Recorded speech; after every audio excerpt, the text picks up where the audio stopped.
Sauve-moi, Jésus-Christ, crée en moi un cœur pur, lave-moi, je t'en prie, de tout péché.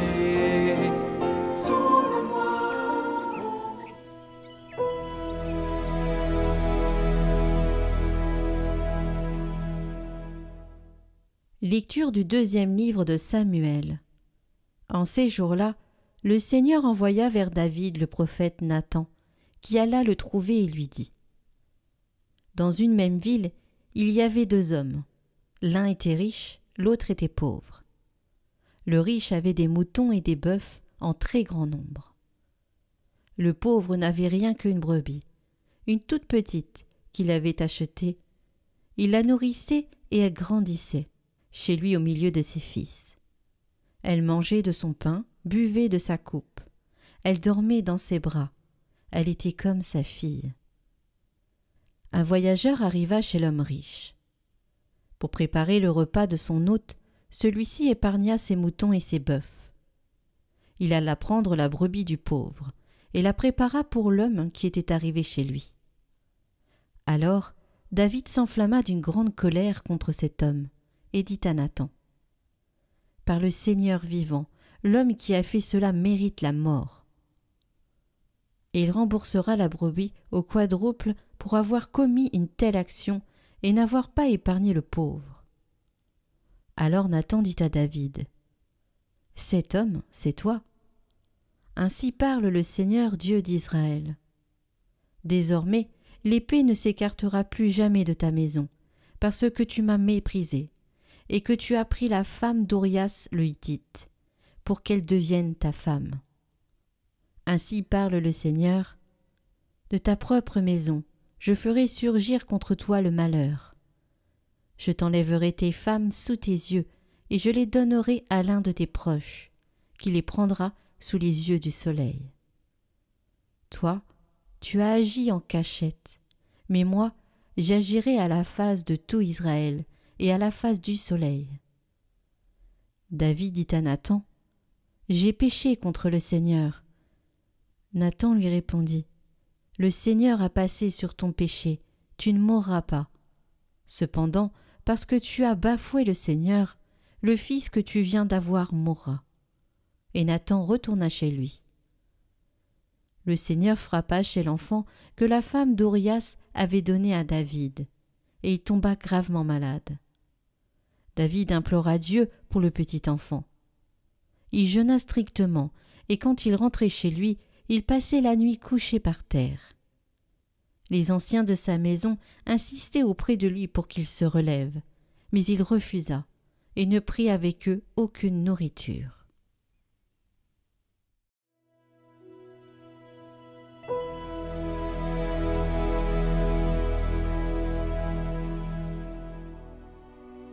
Crée en moi un cœur pur, ô mon Dieu. Crée en moi un cœur pur, ô mon Dieu. Renouvelle et raffermis au fond de moi mon esprit. Ne me chasse pas loin de ta face. Ne me reprends pas ton Esprit Saint. Rends-moi la joie d'être sauvé. Que l'Esprit généreux me soutienne. Aux pécheurs j'enseignerai tes chemins. Vers toi reviendront les égarés. Libère-moi du sang versé, Dieu, mon Dieu sauveur. Et ma langue acclamera ta justice.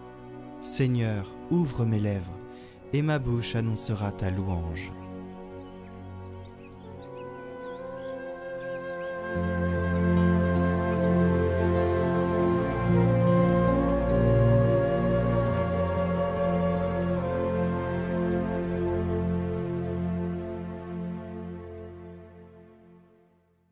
Évangile de Jésus-Christ selon saint Marc. Ce jour-là, le soir venu, Jésus dit à ses disciples : « Passons sur l'autre rive. » Quittant la foule, ils emmenèrent Jésus comme il était, dans la barque, et d'autres barques l'accompagnaient.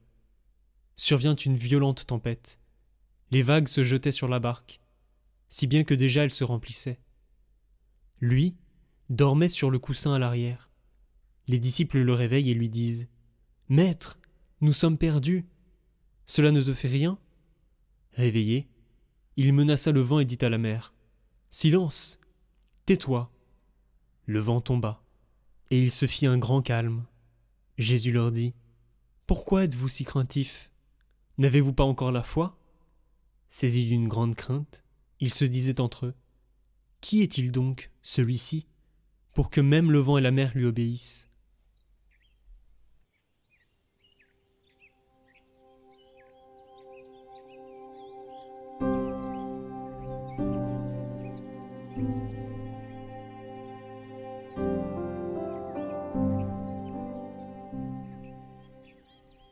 Commentaire de saint Padre Pio. Ô Dieu, soyez mon guide et mon pilote. Gardez-vous toujours de transformer vos occupations en troubles et en inquiétudes spirituelles. Et bien que vous soyez embarqués sur les flots, pris dans les tempêtes, de nombreuses difficultés, levez toujours votre regard vers le haut et dites toujours à notre Seigneur : Ô Dieu, pour vous, je vogue et voyage. Soyez mon guide et mon pilote. Vous, pendant ce temps, employez-vous à expédier les affaires l'une après l'autre du mieux que vous pourrez et appliquez-y fidèlement votre esprit, mais avec douceur et suavité. Si Dieu vous en accorde la réussite, bénissez-le. S'il ne lui plaît pas de vous l'accorder, bénissez-le également. Qu'il vous suffise de vous employer à réussir de bon cœur. Le Seigneur et la raison elle-même n'exigent pas de vous des résultats, mais l'application, l'engagement et la diligence nécessaires. Beaucoup de choses dépendent de nous, mais pas le succès. Vivez en paix et reposez-vous sur le divin cœur, sans aucune peur. Car on est bien là, à l'abri des tempêtes. Et même la justice de Dieu ne peut arriver jusque-là. Efforcez-vous de bien dominer les angoisses de votre cœur. Confiance et calme dans la grande œuvre de votre sanctification et de celle d'autrui. À Jésus le reste. Bonjour à tous, je vous annonce un parcours sur la liturgie la semaine prochaine à partir de lundi. Pourquoi ce parcours ? La réponse se trouve dans la première lettre de Saint Pierre apôtre, chapitre 3.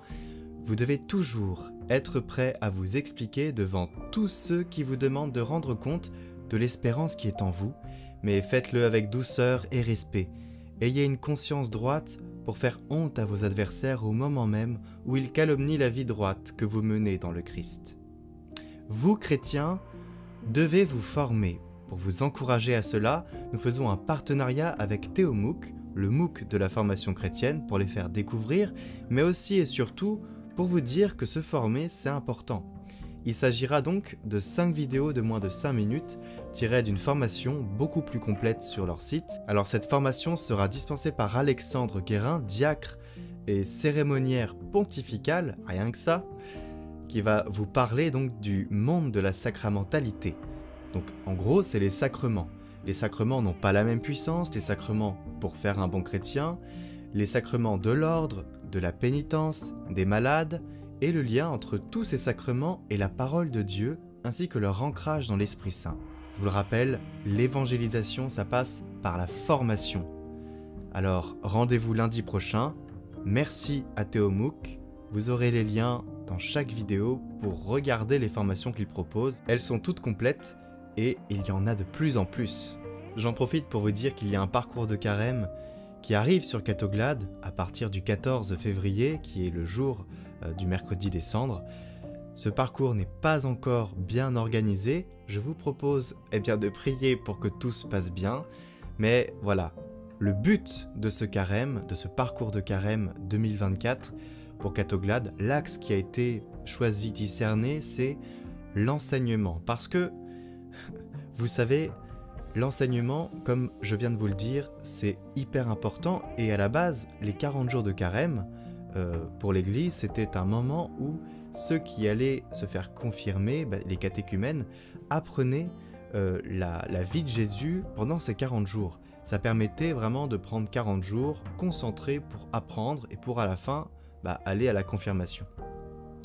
Eh bien, moi je voulais reprendre tout simplement cette idée-là. Et je trouve que c'est vrai qu'on n'est pas assez formé, on a tendance à se dire mais c'est pas grave. Mais si, il faut se former parce que c'est un axe d'évangélisation super important. La réponse à tout.